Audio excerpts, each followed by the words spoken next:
का खालसा वाहिगुरू जी की फतेह। वीर जी आप जी ਨੂੰ ਇਸ ਲਾਈਨ 'ਚ 17 ਸਾਲ ਹੋ ਗਏ जी। ਆਪ ਜੀ ਯੰਗ ਨੌਜਵਾਨ ਪ੍ਰਚਾਰਕ ਵੀ ਹੈਗੇ ਹੋ ਤੇ ਕਈਆਂ ਵਾਸਤੇ ਇਨਸਪੀਰੇਸ਼ਨ ਵੀ ਹੈਗੇ ਹੋ। ਆਪ ਜੀ ਪਹਿਲੇ ਆਪਣੇ ਨਾਂ ਦੇ ਅੱਗੇ ਸੰਤ ਰਣਜੀਤ ਸਿੰਘ ਜੀ ਲਾਉਂਦੇ ਸੀਗੇ ਤੇ ਹੁਣ ਸੰਤ ਤੋਂ ਭਾਈ ਰਣਜੀਤ ਸਿੰਘ ਦਾ ਸਫ਼ਰ ਕਿਵੇਂ ਬਣਿਆ ਤੇ ਕਦੋਂ ਬਣਿਆ?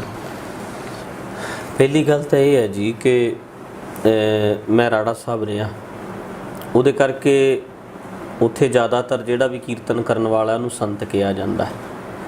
ਔਰ ਸਾਡੇ ਆਮ ਘਰਾਂ ਦੇ ਵਿੱਚ ਵੀ, ਆਮ ਪਿੰਡਾਂ ਵਿੱਚ ਵੀ ਮਾਹੌਲ ਹੈ ਵੀ ਜਿਹੜੇ ਲੋਕ ਢੋਲਕੀ ਚਿਮਟਿਆਂ ਨਾਲ ਕੀਰਤਨ ਕਰਦੇ ਸੀ, ਚੋਲਾ ਪਾਇਆ ਹੁੰਦਾ ਸੀ, ਤਾਂ ਉਹਨਾਂ ਨੂੰ ਸੰਤ ਕਹਿੰਦੇ ਸੀ ਸਾਰੇ। ਸੋ ਇਸੇ ਤਰ੍ਹਾਂ ਮੇਰੇ ਨਾਂ ਨਾਲ ਵੀ ਸੰਤ ਲੱਗਿਆ ਸੀ ਤਾਂ ਮੈਨੂੰ ਵੀ ਲੱਗਦਾ ਸੀ ਕਿ ਠੀਕ ਹੀ ਹੈ, ਵੀ ਇਹ ਮਰਿਆਦਾ 'ਚ ਹੀ ਹੈ, ਕੁਛ ਬਾਹਰ ਨਹੀਂ ਲੱਗਦਾ ਸੀ।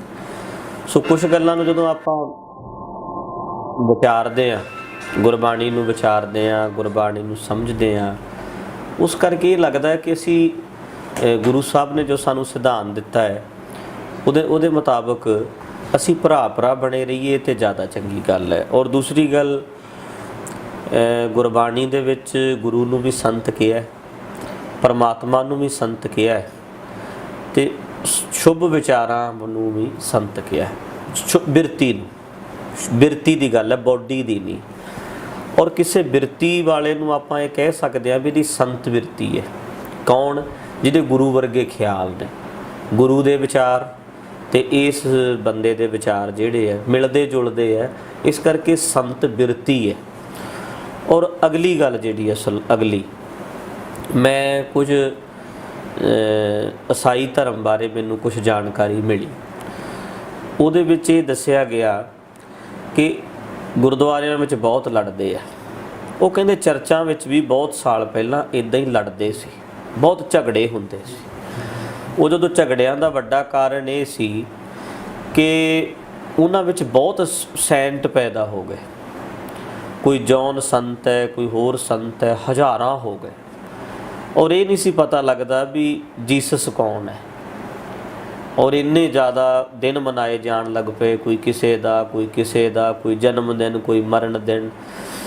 ਔਰ ਉਹਨਾਂ ਵਿੱਚ ਮੈਰੀ ਕ੍ਰਿਸਮਸ ਉਹਦਾ ਇਕੱਠਾ ਹੋ ਗਿਆ ਨਾ। ਬਹੁਤ ਸਾਰੇ ਲੋਕ ਉਹ ਸੀ ਜਿਹੜੇ ਜੀਸਸ ਨੂੰ ਮੰਨਣ ਵਾਲੇ ਸੀ, ਬਹੁਤ ਸਾਰੇ ਲੋਕ ਉਹਨਾਂ ਦੀ ਮਾਂ ਨੂੰ ਮੰਨਣ ਵਾਲੇ ਵੀ ਸੀ, ਵੀ ਮਾਂ ਤਾਂ ਉਦੋਂ ਵੀ ਵੱਡਾ ਰੁਤਬਾ ਹੈ।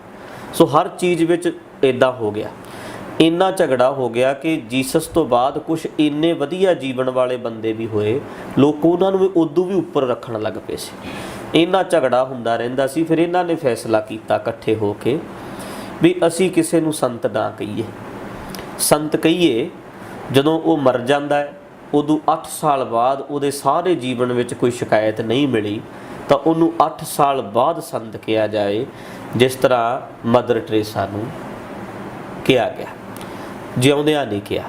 ਪਰ ਜੇ ਅੱਜ ਕਹੀਏ ਮਦਰ ਟਰੇਸਾ ਦਾ ਜਨਮ ਦਿਨ ਮਨਾਇਆ ਜਾਂਦਾ ਹੈ ਈਸਾਈਅਤ ਵਿੱਚ, ਤਾਂ ਨਹੀਂ ਮਨਾਇਆ ਜਾਂਦਾ। ਮਦਰ ਟਰੇਸਾ ਦੀ ਡੈਥ ਕਦੋਂ ਹੋਈ, ਉਹਦੀ ਬਰਸੀ ਮਨਾਈ ਜਾਂਦੀ ਹੈ ਤਾਂ ਨਹੀਂ ਮਨਾਈ ਜਾਂਦੀ। ਉਹਨਾਂ ਨੇ ਕਿਹਾ ਵੀ ਇੱਕ ਦਿਨ ਹੀ ਮਹਾਨ ਹੋਣਾ ਚਾਹੀਦਾ ਹੈ। ਉਹ 2 ਦਿਨਾਂ ਨੂੰ ਵੀ ਜੋੜ ਦਿੱਤਾ, ਮੈਰੀ ਕ੍ਰਿਸਮਸ ਕਰਤਾ। ਮਾਂ ਵੀ ਤੇ ਪੁੱਤ ਵੀ, ਉਹ 2 ਧੜੇ ਸੀ ਜਿਹੜੇ ਉਹਨਾਂ ਨੂੰ ਇਕੱਠੇ ਕਰਕੇ ਇੱਕ ਦਿਨ ਨੂੰ ਹੀ ਇੰਨਾ ਮਹਾਨ ਬਣਾਓ ਵੀ ਵਰਲਡ ਵਾਈਡ ਦੁਨੀਆ 'ਚ ਜਾਣਿਆ ਜਾਵੇ। ਸੋ ਮੈਨੂੰ ਵੀ ਇਹ ਲੱਗਦਾ ਹੈ ਕਿ ਜੇ ਸਾਡੇ 'ਚ ਸ਼ੁਭ ਵਿਚਾਰ ਹੋਣਗੇ, ਜੇ ਬਿਰਤੀ ਮੇਰੀ ਸਹੀ ਹੋਏਗੀ, ਮੈਂ ਕੋਈ ਸਹੀ ਕੰਮ ਕਰਦਾ, ਤਾਂ ਕੋਈ ਆਪਣੇ ਮਾਈਂਡ ਵਿੱਚ ਸੋਚਦਾ ਵੀ ਹੈ ਵੀ ਇਹ ਜੀ ਸੰਤ ਬਿਰਤੀ ਹੈ। ਮਰਨ ਤੋਂ ਬਾਅਦ ਕੋਈ ਮੈਨੂੰ ਕਹਿੰਦਾ ਵੀ ਚੰਗੇ ਸੀ, ਉਹਨਾਂ ਦਾ ਸੁਭਾਅ ਚੰਗਾ ਸੀ, ਪਰ ਜਿਉਂਦੇ ਜਿਉਂਦੇ ਮੇਰੇ ਅਜੇ ਕੰਮ ਵਿੱਚ ਵਿਚਾਲੇ ਨੇ।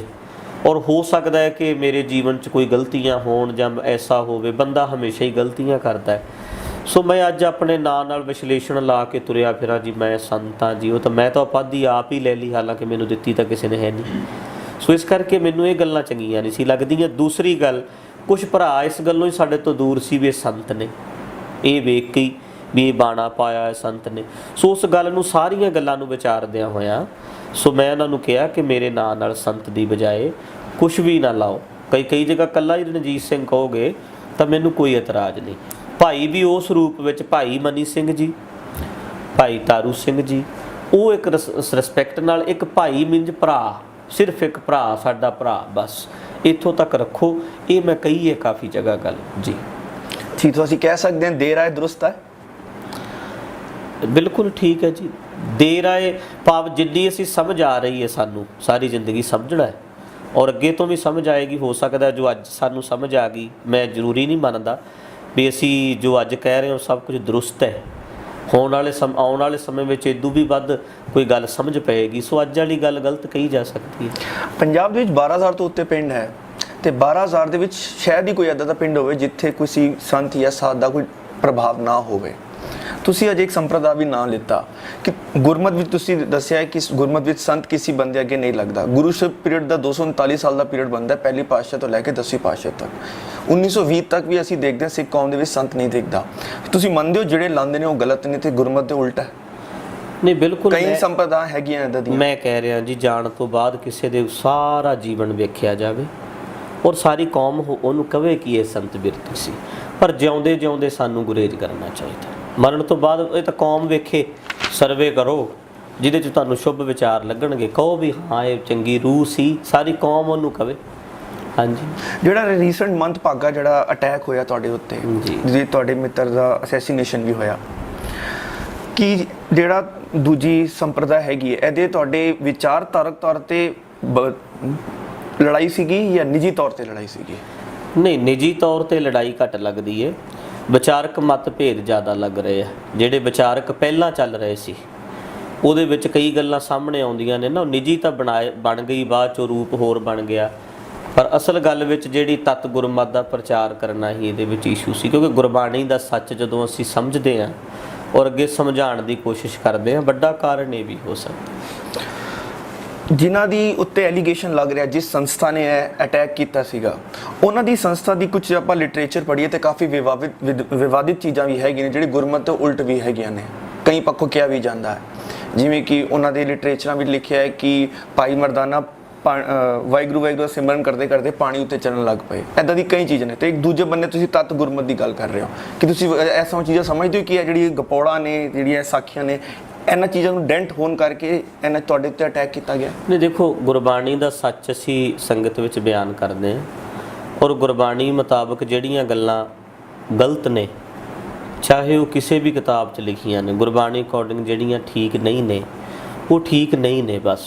ਸੋ ਮੈਂ ਬਹੁਤਾ ਉਹਨਾਂ ਦਾ ਲਿਟਰੇਚਰ ਇਸ ਹਿਸਾਬ ਦਾ ਨਹੀਂ ਪੜ੍ਹਿਆ, ਕਿਉਂਕਿ ਮੈਂ ਪੜ੍ਹਿਆ ਹੁੰਦਾ ਤਾਂ ਮੈਂ ਦੱਸ ਸਕਦਾ ਸੀ। ਪਰ ਗੁਰਬਾਣੀ ਦੀ ਵਿਚਾਰ ਕਰਨੀ ਚਾਹੀਦੀ ਹੈ। ਗੁਰਬਾਣੀ ਦੀ ਕਸਵੱਟੀ 'ਤੇ ਜਿਹੜੀਆਂ ਗੱਲਾਂ ਗਲਤ ਹੁੰਦੀਆਂ ਨੇ, ਸਾਨੂੰ ਅਸਲ 'ਚ ਮੈਂ ਸੱਚ ਨਹੀਂ ਹਾਂ, ਕੋਈ ਵੀ ਪ੍ਰਚਾਰਕ ਸੱਚ ਨਹੀਂ ਹੈ।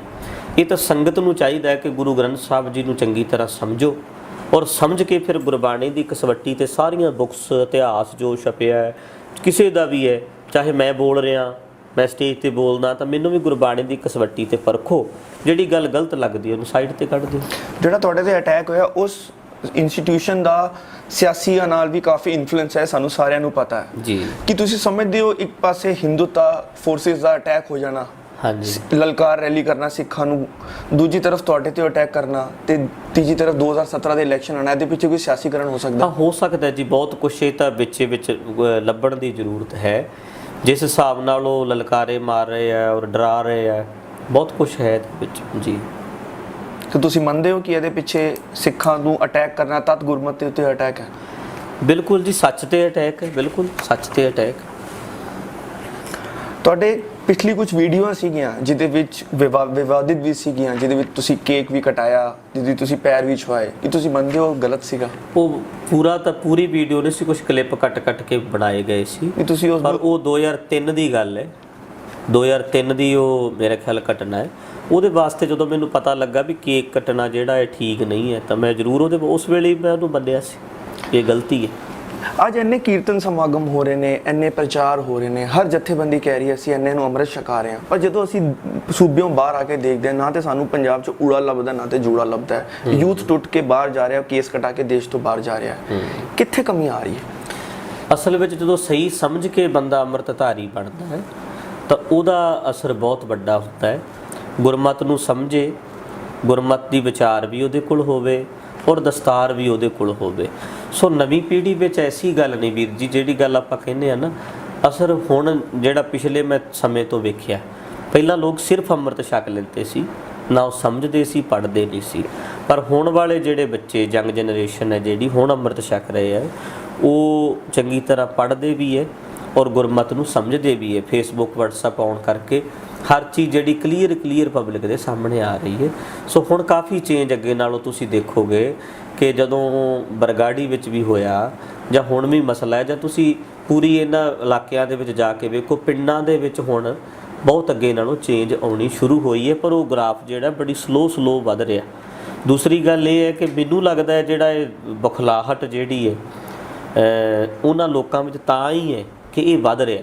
ਜੇ ਤਤ ਗੁਰਮਤ ਦਾ ਪ੍ਰਚਾਰ ਵੱਧ ਕੇ ਸਿੰਘ ਬਦਲ ਨਹੀਂ ਰਹੇ ਹੁੰਦੇ ਤਾਂ ਇਹ ਹੁਣ ਅਸੀਂ ਰੌਲਾ ਪਾਈ ਜਾਂਦੇ ਇਹਨਾਂ ਦੀ ਕੌਣ ਸੁਣਦਾ ਹੈ, ਪਰ ਉਹਨਾਂ ਨੂੰ ਪਤਾ ਹੈ ਵੀ ਇਹਨਾਂ ਦੀ ਸੁਣਦੇ ਨੇ ਲੋਕ, ਔਰ ਸੁਣ ਰਹੇ ਨੇ, ਉਹਦਾ ਪਬਲਿਕ ਵਿੱਚ ਅਸਰ ਵੀ ਹੈ, ਲੋਕ ਜਾਗ ਵੀ ਰਹੇ ਨੇ। ਚਿੱਟਾ ਮੱਛਰ, ਚਿੱਟਾ ਨਸ਼ਾ ਤੇ ਚਿੱਟਾ ਚੋਲਾ ਜਿਸ ਨੇ ਪੰਜਾਬ 'ਚ ਕਾਫੀ ਸਮਾਜਿਕ, ਆਰਥਿਕ ਤੇ ਨੌਜਵਾਨੀ ਨੂੰ ਕਾਨ ਕੀਤਾ, ਕਿ ਪੰਜਾਬ ਇਸ ਤੋਂ ਬਚ ਪਾਏਗਾ? ਨਹੀਂ, ਦੇਖੋ ਮੇਰੀ ਬੇਨਤੀ ਹੈ, ਚਿੱਟਾ ਚੋਲਾ ਗੱਲ ਕੱਪੜਿਆਂ ਦੀ ਨਹੀਂ, ਗੱਲ ਕੱਪੜਿਆਂ ਦੀ ਵੀ ਨਹੀਂ, ਗੱਲ ਕੱਪੜਿਆਂ ਦੇ ਥੱਲੇ ਜਿਹੜਾ ਮੇਰਾ ਕਹਿਣ ਦਾ ਭਾਵ ਹੈ ਜੋ ਜਿਹਨੂੰ ਆਪਾਂ ਇੰਗਲਿਸ਼ 'ਚ ਹਿਪੋਕਰੇਟ ਕਹਿੰਦੇ ਆ, ਪਖੰਡ ਜਿਹੜੇ ਕਰਦੇ ਆ, ਜਿਹੜੇ ਆਪਣੇ ਨਾਲ ਜੋੜਦੇ ਨੇ, ਮੈਂ ਉਹਨਾਂ ਦੀ ਗੱਲ ਕਰ ਰਿਹਾ। ਉਹਨਾਂ ਦੀ ਗੱਲ ਕਰੀਏ, ਹਾਂਜੀ, ਚਿੱਟਾ ਚੋਲਾ ਨਹੀਂ ਨਾ ਜੀ, ਸਿਰਫ ਹੈ ਉਹ ਚੋਲੇ ਦੇ ਥੱਲੇ ਤੁਹਾਡੇ ਬੋਡੀ, ਚੋਲਾ ਬੋਡੀ, ਉਹਦੇ ਥੱਲੇ ਜਿਹੜੇ ਵਿਚਾਰ ਨੇ ਉਹਨਾਂ ਤੇ ਡਿਪੈਂਡ ਕਰਦਾ ਹੈ। ਕਿਸੇ ਵੀ ਹੁਣ ਭਗਵੇਂ ਕੱਪੜਿਆਂ ਦੇ ਗੁਰੂ ਸਾਹਿਬ ਵਿਰੁੱਧ ਰਹੇ ਜੋਗੀਆਂ ਦੇ, ਪਰ ਕੱਪੜੇ ਤਾਂ ਭਗਵੇਂ ਪਾਏ ਸੀ ਗੁਰੂ ਨਾਨਕ ਸਾਹਿਬ ਨੇ ਸਾਰੀ ਜ਼ਿੰਦਗੀ। ਬਾਬੇ ਭੇਖ ਬਣਾਇਆ, ਉਦਾਸੀ ਕੀ ਰੀਤ ਚਲਾਈ, ਠੀਕ ਹੈ, ਭੇਖ ਤਾਂ ਬਣਾਇਆ ਨਾ। ਫਿਰ ਇੱਕ ਦਿਨ ਐਸਾ ਆਇਆ, ਫਿਰ ਬਾਬਾ ਆਇਆ ਕਰਤਾਰਪੁਰ, ਭੇਖ ਉਦਾਸੀ ਸਗਲ ਉਤਾਰਾ, ਲਾਤੇ ਕੱਪੜੇ। ਸੋ ਜਿਹੜਾ ਉਹ ਭੇਖ ਬਣਾਉਣ ਵਾਲਾ ਔਰ ਭੇਖ ਲਾਉਣ ਵਾਲਾ, ਉਹਦਾ ਕਾਰਨ ਹੈ ਕੋਈ, ਉਹ ਕਿਉਂ? ਕਿਉਂਕਿ ਉਸ ਵੇਲੇ ਦੇ ਲੋਕ ਜਿਹੜੇ ਸੀ ਉਹ ਭੇਖ ਦੀ ਗੱਲ ਨੂੰ ਸੁਣਦੇ ਸੀ, ਔਰ ਉਸ ਭੇਖ ਨੂੰ ਵਰਤ ਕੇ, ਗੱਲ ਕੱਪੜੇ ਦੀ ਜਾਂ ਚੋਲੇ ਦੀ ਜਾਂ ਕਿਸੇ ਚੀਜ਼ ਦੀ ਨਹੀਂ, ਗੱਲ ਇਹ ਹੈ ਵੀ ਉਹਦੀ ਤੁਸੀਂ ਵਰਤੋਂ ਕਿਸ ਤਰ੍ਹਾਂ ਕਰਦੇ ਹੋ, ਉਹਦੀ ਵਰਤੋਂ ਸਹੀ ਕਰੋ। ਲੋਕ ਜੇ ਤੁਹਾਡੀ ਗੱਲ ਨੂੰ ਸੁਣਦੇ ਆ, ਪਰ ਸਮਝਾਓ ਤੁਸੀਂ ਤਤ ਗੁਰਮਤ। SGPC ਦਾ ਲਾਸਟ ਈਅਰ ਦਾ ਬਜਟ 993 ਕਰੋੜ ਰੁਪਏ ਸੀਗਾ, ਤੇ ਉਹ ਆਪਣੇ ਵੱਲੋਂ ਕਹਿ ਰਹੇ ਨੇ ਕਿ ਅਸੀਂ ਪੰਜਾਬ 'ਚ ਬਹੁਤ ਪ੍ਰਚਾਰ ਕਰ ਰਹੇ ਹਾਂ, ਕਿ ਤੁਹਾਨੂੰ ਲੱਗਦਾ ਹੈ? ਨਹੀਂ, ਬਿਲਕੁਲ ਨਹੀਂ ਜੀ, ਐਸੀ ਗੱਲ। ਮੈਨੂੰ ਉਸ ਦਿਨ ਇੱਥੇ ਪ੍ਰਧਾਨ ਉਹਨਾਂ ਦੇ ਆਏ ਆ, ਉਹਨਾਂ ਨੂੰ ਵੀ ਮੈਂ ਬੇਨਤੀ ਕੀਤੀ ਹੈ ਵੀ ਤੁਸੀਂ ਤਕੜੇ ਹੋ ਕੇ ਜਿਹੜੇ ਤਤ ਗੁਰਮਤ ਦਾ ਸਹੀ ਸ੍ਰੀ ਅਕਾਲ ਤਖਤ ਸਾਹਿਬ ਜੀ ਦੀ ਮਰਿਆਦਾ ਦਾ ਪ੍ਰਚਾਰ ਕਰਦੇ ਆ, ਤੁਹਾਨੂੰ ਚਾਹੀਦਾ ਸੀ ਕਿ ਤੁਸੀਂ ਉਹਨਾਂ ਲੋਕਾਂ ਨੂੰ ਸਪੋਰਟ ਕਰਦੇ। ਤੁਸੀਂ ਵੇਖੋ, ਤੁਸੀਂ ਵਿੱਚ ਜਾਓ, ਵਿੱਚ ਲੱਭੋ, ਗੁਰੂ ਗ੍ਰੰਥ ਸਾਹਿਬ ਔਰ ਸਿੱਖ ਰਹਿਤ ਮਰਿਆਦਾ ਮੁਤਾਬਕ ਜਿਹੜੇ ਪ੍ਰਚਾਰ ਕਰਦੇ, ਤੁਹਾਨੂੰ ਸਪੋਰਟ ਕਰਨੀ ਚਾਹੀਦੀ ਹੈ। ਉਲਟਾ ਤੁਸੀਂ ਉਹਨਾਂ ਦੇ ਵਿਰੁੱਧ ਚੱਲ ਰਹੇ ਹੋ, ਔਰ ਆਊਟਪੁੱਟ ਜਿਹੜੀ ਹੈ ਤੁਹਾਡੇ ਜਿਹੜੇ ਬੰਦਿਆਂ ਦੀ ਕੁਝ ਵੀ ਨਹੀਂ ਆ ਰਹੀ। ਹਾਂਜੀ, ਉਸ ਮੁਤਾਬਕ ਜਿਹੜਾ ਉਹਨਾਂ ਦਾ ਬਜਟ ਹੈ, ਜੋ ਉਹ ਕਰ ਸਕਦੇ ਸੀ, ਉਹ ਨਹੀਂ ਕਰ ਰਹੇ। ਇਹਦੇ ਪਿੱਛੇ ਤੁਸੀਂ ਕੀ ਰੀਜ਼ਨ ਸਮਝਦੇ ਹੋ? ਇਹਦੇ ਪਿੱਛੇ ਅਗਿਆਨਤਾ ਹੈ ਜਾਂ ਇਹਦੇ ਪਿੱਛੇ ਕੋਈ ਐਂਟੀ ਸਿੱਖ ਫੋਰਸਿਸ ਹੈ, ਕਿ ਜਿਵੇਂ ਅਕਸਰ RSS ਤੇ ਹਿੰਦੂਤਾ ਫੋਰਸਿਸ ਦਾ ਇਨਫਲੂਐਂਸ ਦੱਸਿਆ ਜਾਂਦਾ? ਬਿਲਕੁਲ, ਐਸੀਆਂ ਏਜੰਸੀਆਂ ਇਹਨਾਂ ਦੇ ਪਿੱਛੇ ਕੰਮ ਕਰ ਰਹੀਆਂ ਨੇ, ਜਿਹਦੇ ਕਰਕੇ ਸਹੀ ਢੰਗ ਨਾਲ ਪਬਲਿਕ ਵਿੱਚ ਜੋ ਸਹੀ ਗੱਲ ਨਹੀਂ ਆ ਰਹੀ, ਗੌਰ ਨਹੀਂ ਕੀਤੀ ਜਾ ਰਹੀ। ਨਹੀਂ ਤਾਂ SGPC ਚਾਹਵੇ ਤਾਂ ਕੀ ਨਹੀਂ ਹੋ ਸਕਦਾ। ਹਾਂਜੀ, ਅੱਜ ਤੱਕ ਜਿੰਨੇ ਵੀ ਪ੍ਰਚਾਰਕ ਹੈਗੇ ਨੇ ਉਹ ਸਟੇਜਾਂ ਤੇ ਪ੍ਰਚਾਰ ਕਰ ਰਹੇ ਨੇ, ਯੂਥ ਨੂੰ ਪ੍ਰਮੋਟੀਵੇਟ ਵੀ ਕਰ ਰਹੇ ਨੇ। ਤੁਸੀਂ ਲਾਸਟ ਈਅਰ ਜਿਹੜਾ ਸਰਬੱਤ ਖਾਲਸਾ ਹੋਇਆ, ਤੁਸੀਂ ਉਹਨੂੰ ਰਿਜੈਕਟ ਕੀਤਾ, ਤੁਸੀਂ ਭਾਈ ਪੰਥ ਪ੍ਰੀਤ ਤੇ ਭਾਈ ਧੁੰਦਾ ਜੀ ਨੇ, ਕਿ ਤੁਹਾਨੂੰ ਨਹੀਂ ਲੱਗਦਾ ਕਿ ਹੁਣ ਸਟੇਜ ਤੋਂ ਉਤਰ ਕੇ ਹੁਣ ਸਾਨੂੰ ਯੂਥ ਜਿਹੜਾ ਲੀਡਰਲੈਸ ਹੈਗਾ, ਵਿਜ਼ਨਲੈਸ ਹੈਗਾ, ਉਹਨੂੰ ਗਰਾਊਂਡ ਜ਼ੀਰੋ ਤੇ ਜਾ ਕੇ ਸਾਨੂੰ ਉਹਨਾਂ ਨੂੰ ਸਿੱਧੇ ਰਾਹ ਪਾਉਣਾ ਚਾਹੀਦਾ ਤੇ ਉਹਨਾਂ ਨੂੰ ਮੋਟੀਵੇਟ ਕਰਨਾ? ਗਰਾਊਂਡ ਉੱਤੇ ਤਾਂ ਕੰਮ ਹੋ ਹੀ ਰਿਹਾ। ਦੇਖੋ, ਕੁਛ ਵੀ ਲਹਿਰ ਚੱਲਦੀ ਹੈ ਜਾਂ ਕੁਛ ਵੀ ਚੱਲਦਾ, ਉਹਦੇ ਵਿੱਚ ਸਾਨੂੰ ਸਿਪਾਹੀ ਚਾਹੀਦੇ ਨੇ। ਹੈ ਜੀ, ਉਹਦੇ ਵਾਸਤੇ ਗਰਾਊਂਡ ਉੱਤੇ ਕੰਮ ਜਿਹੜਾ ਹੈ ਉਹ ਹੋ ਰਿਹਾ। ਸੋ ਅਗਲੀ ਗੱਲ ਜਿਹੜੀ ਹੈਗੀ ਹੈ ਸਰਬੱਤ ਖਾਲਸਾ ਵਾਲੀ ਤੁਸੀਂ ਕੀਤੀ ਹੈ, ਸਿੱਖ ਰਵਾਇਤਾਂ ਮੁਤਾਬਕ, ਜੋ ਸਿੱਖ ਦੇ ਵਿਧੀ ਵਿਧਾਨ ਹੈ ਉਹਦੇ ਮੁਤਾਬਕ ਸਰਬੱਤ ਖਾਲਸਾ ਹੋਵੇ। ਉਸ ਜੇ ਸੰਗਤ ਚਾਹਵੇ ਤਾਂ ਅੱਗੇ ਲੱਗ ਕੇ ਕਰਵਾਇਆ ਵੀ ਜਾ ਸਕਦਾ, ਹੋਣਾ ਚਾਹੀਦਾ। ਪਰ ਅਸਲ ਵਿੱਚ ਟੋਟਲੀ ਜਿੰਨੀਆਂ ਪੰਥਕ ਜਥੇਬੰਦੀਆਂ ਨੇ ਵਰਲਡ ਵਾਈਡ, ਜਿੰਨੇ ਸਿੱਖ ਨੇ ਕਮੇਟੀਆਂ ਦੇ ਇੱਕ ਮੈਂਬਰ ਆਵੇ, 50 ਮੈਂਬਰ ਅਮਰੀਕਾ ਤੋਂ ਆਏ, ਇੰਗਲੈਂਡ ਤੋਂ ਆਏ, ਯੂਰਪ ਕੰਟਰੀਆਂ ਚੋਂ ਆਉਣ, ਆਪਾਂ ਇੱਥੇ 400-500 ਕਮੇਟੀਆਂ ਦੇ ਮੈਂਬਰ ਸਾਰੇ ਇਕੱਠੇ ਹੋ ਗਏ, ਚੁਣੇ ਹੋਏ ਨੁਮਾਇੰਦੇ ਹੋ ਗਏ, ਤਾਂ ਸੰਗਤ ਨਾਲ ਹੀ ਹੈ। ਅੰਦਰ ਬੈਠ ਕੇ ਮੀਟਿੰਗ ਹੋਵੇ, 2-3 ਦਿਨ ਡਿਸਕਸ਼ਨ ਚੱਲਦੀ ਰਹੇ, ਉਹਦੇ ਵਿੱਚ ਕੁਝ ਮਸਲੇ ਵਿਚਾਰੇ ਜਾਣ, ਉਹਨਾਂ ਦੇ ਰਿਜ਼ਲਟ ਕੱਢੇ ਜਾਣ ਔਰ ਸੰਗਤ ਵਿੱਚ ਸੁਣਾਏ ਜਾਣ। ਇਸ ਗੱਲ ਦੇ ਹੱਕ ਵਿੱਚ ਜੋ ਵਿਧੀ ਵਿਧਾਨ ਮੁਤਾਬਕ ਹੋਵੇਗਾ ਤਾਂ ਅਸੀਂ ਉਹ ਸਰਬੱਤ ਖਾਲਸੇ ਦੇ ਹਾਂ। ਤੁਸੀਂ ਸਮਝਦੇ ਹੋ SGPC ਜੋ ਕਿ ਆਪਣੇ ਨੂੰ ਮਿਨੀ ਪਾਰਲੀਮੈਂਟ ਦਾ ਦਾਅਵਾ ਕਰਦੀ ਹੈ, ਉਹ ਅਸਮਰਥ ਹੈ ਸਾਰੇ ਵਰਲਡ ਦੇ ਸਿੱਖਾਂ ਨੂੰ ਰਿਪਰੈਜ਼ੈਂਟ ਕਰਨ ਵਿੱਚ? ਬਿਲਕੁਲ ਅਸਮਰੱਥ ਹੈ, ਕਿਉਂਕਿ ਬਹੁਤ ਜਗ੍ਹਾ ਆਪਾਂ ਇੱਦਾਂ ਵੀ ਵੇਖਿਆ ਜਾਂਦਾ ਹੈ ਕਿ ਬੰਦੇ ਨੇ ਅੱਜ ਹੀ ਅੰਮ੍ਰਿਤ ਛਕਿਆ, ਅਗਲੇ ਦਿਨ ਉਹਨੂੰ ਟਿਕਟ ਮਿਲ ਰਹੀ ਹੈ, ਔਰ ਇੱਥੋਂ ਤੱਕ ਵੀ ਕਈ ਜਗ੍ਹਾ ਵਿੱਚ ਵੇਖਿਆ ਗਿਆ ਕਿ ਸ਼ਰਾਬਾਂ ਵੀ ਵੰਡੀਆਂ ਗਈਆਂ ਨੇ। ਸੋ ਜਦੋਂ ਸ਼ੁਰੂਆਤ ਐਡੀ ਇਸ ਤਰ੍ਹਾਂ ਦੀ ਹੋਏਗੀ ਤਾਂ ਕੀ ਹੋਏਗਾ? ਕਿ ਵਰਲਡ ਸਿੱਖ ਪਾਰਲੀਮੈਂਟ ਤੋਂ ਇਸ ਚੀਜ਼ ਦਾ ਪ੍ਰੋਬਲਮ ਸੌਰਟ ਆਊਟ ਕੀਤੀ ਜਾ ਸਕਦੀ ਹੈ? ਹਾਂ, ਬਿਲਕੁਲ ਹੋ ਸਕਦਾ ਕੋਈ ਇਸ ਪਾਸੇ ਧਿਆਨ ਦਿੱਤਾ ਜਾਵੇ, ਇਸ ਪਾਸੇ ਤੁਰਿਆ ਜਾਵੇ। ਇੱਕ ਪਾਸ ਯੂਥ ਦੇ ਵਿੱਚ ਅਕਸਰ ਇੱਕ ਸਵਾਲ ਆਉਂਦਾ ਹੈ ਕਿ ਜਿਹੜੇ ਰਿਲੀਜੀਅਸ ਲੀਡਰ ਸਾਨੂੰ ਕਹਿੰਦੇ ਨੇ ਕਿ ਇੱਕ ਪੰਥ ਇੱਕ ਝੰਡੇ ਥੱਲੇ ਆਓ, ਉਹਨਾਂ ਦੀ ਆਪਸ ਵਿੱਚ ਖੁਦ ਨਹੀਂ ਬਣਦੀ। ਇੱਕ ਡੇਰੇ ਦੀ ਦੂਜੇ ਵਿਚਾਰ, ਸੰਸਥਾ ਦੀ ਦੂਜੇ ਨਾਲ ਮਰਿਆਦਾ ਨਹੀਂ ਮਿਲਦੀ। ਤੇ ਇੱਕੋ ਹੀ ਇਹਦਾ ਹੱਲ ਹੈ, ਸ਼੍ਰੀ ਅਕਾਲ ਤਖ਼ਤ ਸਾਹਿਬ ਦੀ ਸਿੱਖ ਰਹਿਤ ਮਰਿਆਦਾ ਪੂਰਨ ਤੌਰ ਵਿੱਚ ਸਾਰਿਆਂ ਸਥਾਨਾਂ ਤੇ ਲਾਗੂ ਹੋਵੇ। ਕਹਿਣ ਦਾ ਕਿਆ ਹੈ, ਜ਼ਬਾਨੀ ਕਲਾਮੀ ਕਹੀ ਜਾਓ, ਹੁਣ ਆਪਾਂ ਕਹੀ ਜਾਓ ਆਪਾਂ ਇੱਕ ਹੋ ਜਾਓ। ਇੱਕ ਹੋਣ ਦਾ ਆਪਾਂ ਇਕੱਠੇ ਬਹਿ ਗਏ ਤਾਂ ਇੱਕ ਨਹੀਂ, ਆਪਣੇ ਵਿਚਾਰ ਇੱਕ ਹੋਣ। ਸੋ ਸਿਧਾਂਤ ਸਾਡੇ ਇੱਕ ਨਹੀਂ, ਸੋਚ ਸਾਡੀ ਇੱਕ ਨਹੀਂ, ਵਿਚਾਰ ਸਾਡੇ ਇੱਕ ਨਹੀਂ, ਤਾਂ ਅਸੀਂ ਇੱਕ ਕਿੱਦਾਂ ਹੋਵਾਂਗੇ? ਹੁਣ ਜਿਹੜਾ ਬੰਦਾ ਬੋਲਦਾ ਮੈਂ ਸ਼੍ਰੀ ਅਕਾਲ ਤਖ਼ਤ ਨੂੰ ਸਮਰਪਿਤ ਹਾਂ, ਕਿਹੜੀ ਚੀਜ਼ ਨੂੰ? ਇੱਟਾਂ ਨੂੰ, ਸੀਮਿੰਟ ਨੂੰ, ਗੋਲਕ ਨੂੰ, ਕਿਹੜੀ ਚੀਜ਼ ਨੂੰ ਸਮਰਪਿਤ ਹੋ? ਮਤਲਬ ਗੁਰੂ ਅਕਾਲ ਤਖ਼ਤ ਸਾਹਿਬ ਜੀ ਦੀ ਵਿਚਾਰਧਾਰਾ ਨੂੰ ਸਮਰਪਿਤ ਹੋਣਾ, ਅਕਾਲ ਤਖ਼ਤ ਦੀ ਮਰਿਆਦਾ ਨੂੰ ਸਮਰਪਿਤ ਹੋਣਾ। ਤੁਸੀਂ ਅਕਾਲ ਤਖ਼ਤ ਤੇ ਵਿਚਾਰਧਾਰਾ ਦਾ ਜ਼ਿਕਰ ਕੀਤਾ। ਇੱਕ ਤਰਫ ਅਸੀਂ ਕਹਿੰਦੇ ਹਾਂ ਕਿ ਖਾਲਸਾ ਅਕਾਲ ਪੁਰਖ ਦੀ ਫੌਜ ਹੈ, ਦੈਟ ਮੀਨਸ ਕੋਈ ਸਿੱਖ ਵਿੱਚ ਵਿਚੋਲਾ ਨਹੀਂ ਹੈਗਾ। ਹਾਂਜੀ। ਤੇ ਦੂਜੀ ਤਰਫ ਅਸੀਂ ਇੱਕ ਇੰਸਟੀਟਿਊਸ਼ਨ ਖੜਾ ਕਰਤਾ ਹੈ, ਜਥੇਦਾਰ, ਜਿਹੜਾ ਪੋਪ ਵਾਂਗ, ਇਮਾਮ ਵਾਂਗ, ਜਿਵੇਂ ਤੁਸੀਂ ਕ੍ਰਿਸਚਨ ਦਾ ਜ਼ਿਕਰ ਕੀਤਾ, ਕਿ ਸਿੱਖੀ ਵਿੱਚ ਕੋਈ ਵਿਚੋਲਾ ਹੈਗਾ? ਦੇਖੋ ਗੱਲ ਇਹ ਹੈ, ਵਿਧੀ ਵਿਧਾਨ ਮੁਤਾਬਕ ਬਣਾਇਆ ਹੋਇਆ ਸਹੀ ਬੰਦਾ ਅਗਵਾਈ ਕਰ ਸਕਦਾ ਹੈ। ਜੋ ਹਾਲਾਤ ਬਣ ਚੁੱਕੇ ਨੇ ਇਹਨਾਂ ਨੂੰ ਵੇਖ ਕੇ ਸਾਨੂੰ ਇਹ ਲੱਗਦਾ ਵੀ ਇਹ ਹੋਣਾ ਹੀ ਨਹੀਂ ਚਾਹੀਦਾ, ਅਸੀਂ ਸਹੀ ਜਾ ਰਹੇ ਹਾਂ, ਕਿਉਂਕਿ ਅਸੀਂ ਇਹਨਾਂ ਨੂੰ ਵੇਖ ਕੇ ਸਾਨੂੰ ਇਹ ਲੱਗਦਾ ਵੀ ਹੋਵੇ ਹੀ ਨਾ, ਇਹ ਪ੍ਰਥਾ ਹੀ ਖਤਮ ਕਰ ਦਿਓ। ਪਰ ਐਸੀ ਗੱਲ ਨਹੀਂ, ਜੇ ਸਹੀ ਬੰਦੇ ਸਹੀ ਤਰੀਕੇ ਨਾਲ ਚੁਣ ਕੇ ਅੱਗੇ ਜਾਣ ਔਰ ਉਹ ਕਿਸੇ ਦੇ ਦਬਾਅ ਹੇਠ ਕੰਮ ਨਹੀਂ ਕਰਦੇ ਤਾਂ ਕੋਈ ਮਾੜੀ ਗੱਲ ਨਹੀਂ। ਪੰਚ ਪ੍ਰਧਾਨੀ ਸਾਡੇ ਵਿੱਚ ਰਹੀ ਹੈ ਔਰ ਇਹ ਸਿਸਟਮ ਚੱਲਦਾ ਵੀ ਰਿਹਾ। ਮੰਨ ਲਓ ਵੀ ਬਣੇ ਹੀ ਨਹੀਂ ਕਦੇ, ਜਾਂ ਬਣਾਏ ਗਏ ਆ, ਜੇ ਬਣਾਏ ਵੀ ਗਏ ਆ ਤਾਂ ਹੁਣ ਤੱਕ ਉਹਨਾਂ ਦਾ ਮੰਨ ਲਓ ਇਹ ਗਲਤ ਕੁਛ ਬਣ ਗਿਆ, ਪਰ ਲਾਗੂ ਤਾਂ ਰਿਹਾ ਨਾ, ਹੁਣ ਤੱਕ ਚੱਲ ਤਾਂ ਰਿਹਾ, ਲੋਕੀ ਮੰਨਦੇ ਤਾਂ ਰਹੇ ਆ ਇਸ ਚੀਜ਼ ਨੂੰ। ਉਹ ਇਹੀ ਚੀਜ਼ ਜਿਹੜੀ ਸਹੀ ਤਰੀਕੇ ਨਾਲ ਜੇ ਬਣੇ ਔਰ ਸਹੀ ਦਿਸ਼ਾ ਮਿਲੇ ਤਾਂ ਮਾੜੀ ਗੱਲ ਕੋਈ। ਕਿ ਤੁਹਾਨੂੰ ਲੱਗਦਾ ਜਿਹੜੇ ਜਾਗਰੂਕ ਜਥੇਬੰਦੀਆਂ ਨੂੰ ਇਸ ਚੀਜ਼ ਨੂੰ ਰਿਜੈਕਟ ਕਰਨਾ ਚਾਹੀਦਾ, ਜਿਵੇਂ ਕਿ ਇਹ ਇੰਸਟੀਟਿਊਸ਼ਨ ਨੂੰ ਮਿਸਯੂਜ਼ ਕੀਤਾ ਜਾ ਰਿਹਾ ਸਦੀਆਂ ਤੋਂ? ਰਿਜੈਕਟ ਕੀਤਾ ਨਹੀਂ ਸੀ ਗਿਆ ਜਾਗਰੂਕ ਜਥੇਬੰਦੀਆਂ ਵੱਲੋਂ, ਪਰ ਹੁਣ ਇਹਨਾਂ ਦੇ ਕੰਮ ਹੀ ਇਦਾਂ ਦੇ ਹੋ ਗਏ ਕਿ ਰਿਜੈਕਟ ਹੋ ਗਏ। ਅਗਲੀ ਗੱਲ ਹੋਰ, ਮੈਂ ਉਹਨਾਂ ਬੰਦਿਆਂ ਨੂੰ ਰਿਜੈਕਟ ਕਰਨ ਦੇ ਤਾਂ ਹੱਕ ਵਿੱਚ ਆ, ਗੱਲ ਇਹ ਹੋਰ ਹੈ। ਅਹੁਦੇ ਨੂੰ ਰਿਜੈਕਟ ਕਰਨ ਦੇ ਮੈਂ ਅਜੇ ਵੀ ਹੱਕ ਵਿੱਚ ਨਹੀਂ ਹਾਂ। ਕਿ ਤੁਹਾਨੂੰ ਲੱਗਦਾ ਸਿਧਾਂਤਕ ਤੌਰ ਤੇ ਉਹਦਾ ਸਹੀ ਹੈ? ਨਹੀਂ, ਸਿਧਾਂਤਕ ਤੌਰ ਦੇ ਉੱਤੇ ਤਾਂ ਸਿੱਖ ਤੇ ਗੁਰੂ ਦੀ ਸੰਗਤ ਹੀ ਸੀ। ਵਾਹਿਗੁਰੂ ਗੁਰੂ ਤੇ ਗੁਰੂ ਦੀ ਸੰਗਤ ਵਿੱਚੋਂ ਗੁਰਬੱਤੇ ਹੁੰਦੇ ਨੇ, ਉਹਨਾਂ ਵਿੱਚੋਂ ਚੁਣ ਕੇ ਕੋਈ ਅਹੁਦੇਦਾਰ ਬਣਾਇਆ ਜਾਂਦਾ ਔਰ ਉਹ ਆਪਣਾ ਫੈਸਲਾ ਜਿਹੜਾ ਸੀ ਸੰਗਤ ਵਿੱਚ ਸੁਣਾ ਦਿੱਤਾ ਜਾਂਦਾ ਸੀ। ਸੁਣਾਉਣ ਤੋਂ ਬਾਅਦ ਉਹ ਅਹੁਦਾ ਜਿਹੜਾ ਉਹ ਤੋਂ ਖਤਮ ਹੋ ਜਾਂਦਾ ਸੀ, ਜੋ ਅਸਲ ਵਿਧਾਨ ਇਹ ਸੀ। ਸੁਣਾਉਣ ਵਾਲਾ ਇੱਕ ਫੈਸਲਾ ਸੁਣਾਉਣ ਵਾਲਾ ਉਹ ਇੱਕ ਮੰਨਿਆ ਜਾਂਦਾ ਸੀ, ਉਸ ਤਰੀਕੇ ਸਿਰ ਠੀਕ ਹੈ।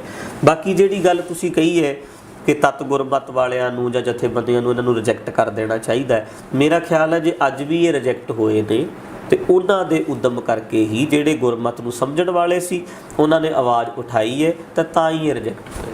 ਤੁਹਾਨੂੰ ਲੱਗਦਾ ਹੈ ਕਿ ਇਹਨਾਂ ਨੇ ਸਿੱਖੀ ਵਿੱਚ ਜਿਹੜਾ ਸੇਵਾ ਕਰਨੀ ਚਾਹੀਦੀ ਸੀ ਉਹ ਨਹੀਂ ਕੀਤੀ? ਬਿਲਕੁਲ ਨਹੀਂ ਕੀਤੀ ਜੀ, ਬਿਲਕੁਲ। ਜੋ ਦਿਸ਼ਾ ਦੇਣੀ ਚਾਹੀਦੀ ਸੀ ਇਹਨਾਂ ਨੇ ਨਹੀਂ ਦਿੱਤੀ ਜੀ, ਤੇ ਸਿਆਸੀ ਕਾਰਨ ਵਾਸਤੇ ਵੀ ਯੂਜ਼ ਕੀਤਾ ਜਾ ਰਿਹਾ, ਟੋਟਲੀ ਵਰਤਿਆ ਜਾ ਰਿਹਾ। ਹੁਣ ਦੇਖੋ ਨਾ, ਇਸ ਮਸਲੇ ਦੇ ਵਿੱਚ ਜਿਵੇਂ ਹੁਣ ਸਾਡੇ ਵਾਲਾ ਮਸਲਾ ਹੋਇਆ, ਹੁਣ ਅਕਾਲ ਤਖ਼ਤ ਸਾਹਿਬ ਤੋਂ ਇੱਕ ਹੁਕਮਨਾਮਾ ਰੂਪ ਚਿੱਠੀ ਆਉਂਦੀ ਹੈ, ਖਬਰਾਂ ਵਿੱਚ ਛਪਦੀ ਹੈ, ਬਹੁਤ ਕੁਛ ਉਹਦੇ 'ਚ ਸੋਹਣੇ ਸੋਹਣੇ ਸ਼ਬਦ ਉਹਨਾਂ ਨੂੰ ਲਿਖੇ ਜਾਂਦੇ ਨੇ, ਮੇਰੇ ਲਈ ਵੀ ਲਿਖੇ ਜਾਂਦੇ ਨੇ, ਔਰ ਇਹ ਕਿਹਾ ਜਾਂਦਾ ਹੈ ਕਿ ਜਿਹੜੀਆਂ ਦੋਵੇਂ ਧਿਰਾਂ ਜਿਹੜੀਆਂ ਹਨ ਉਹ ਆਪਣੀ ਬਿਆਨਬਾਜ਼ੀ ਬੰਦ ਕਰਨ।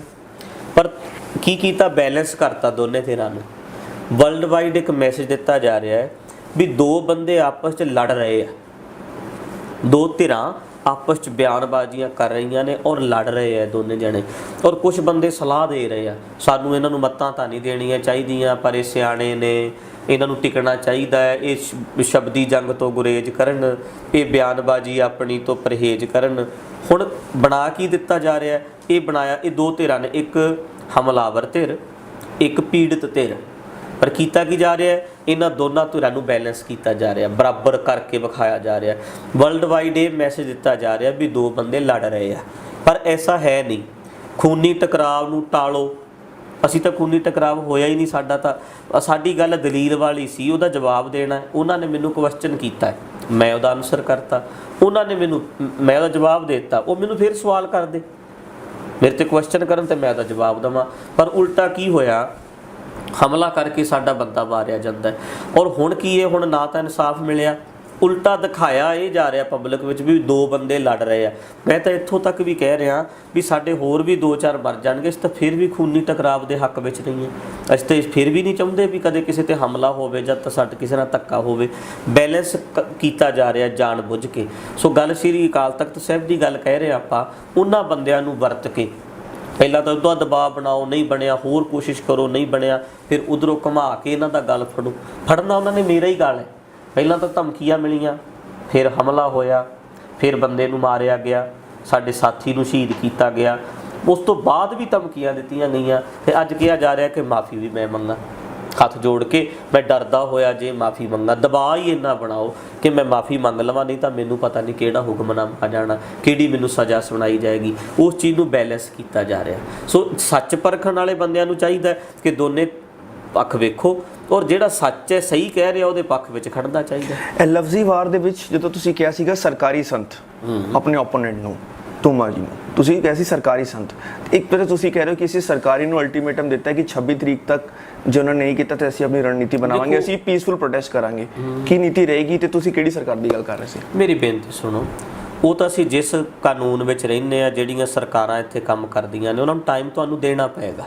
ਕੱਲ੍ਹ ਉਹ ਸਾਡੇ ਤੇ ਸਿੱਧਾ ਇਲਜ਼ਾਮ ਲਾਉਂਦੇ ਨੇ ਵੀ ਤੁਸੀਂ ਸਾਡੇ ਤੇ ਵਿਸ਼ਵਾਸ ਨਹੀਂ ਕੀਤਾ, ਜੇ ਤੁਸੀਂ ਕਰਦੇ ਤਾਂ ਅਸੀਂ ਇੱਦਾਂ ਕਰ ਸਕਦੇ ਸੀ, ਤੁਸੀਂ ਸਾਡੇ ਵੱਲ ਵੇਖਿਆ ਹੀ ਨਹੀਂ, ਸਾਨੂੰ ਤੁਸੀਂ ਪੁੱਛਿਆ ਹੀ ਨਹੀਂ, ਸਾਡੇ ਨਾਲ ਗੱਲ ਹੀ ਨਹੀਂ ਕੀਤੀ, ਹੈ ਨਾ। ਇਸ ਕਰਕੇ ਟਾਈਮ ਦੇਣਾ ਬਣਦਾ ਸੀ। ਅਸੀਂ ਭੋਗ ਤੱਕ ਟਾਈਮ ਦਿੱਤਾ ਸੀ, ਕੱਲ੍ਹ ਸਮਾਪਤੀ ਹੋ ਗਈ, ਅੰਤਮ ਅਰਦਾਸ ਹੋ ਗਈ। ਕੱਲ੍ਹ ਤੋਂ ਬਾਅਦ ਫਿਰ ਅਸੀਂ ਇਹ ਕਹਿਣਾ ਸ਼ੁਰੂ ਕੀਤਾ ਵੀ CBI ਦੀ